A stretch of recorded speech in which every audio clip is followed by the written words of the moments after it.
Siya ka sa mga walay uyab diha. Kung wala kay uyab mo sunod maghanggang ang kita na lang.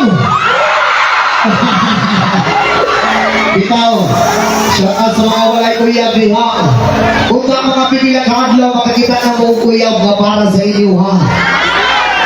Kung siya ka po sa mga mag-uyab diha, kung kasunod adlaw, makulat na mo! Sayang. Dapat di magulat.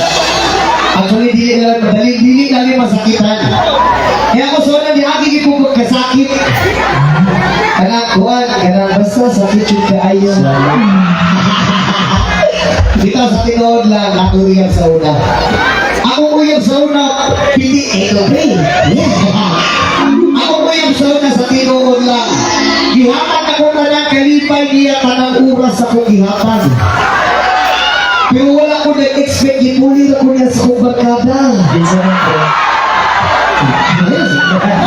Si Buras. Ako na siya ipautana. Anak ko sa iyo, hanga.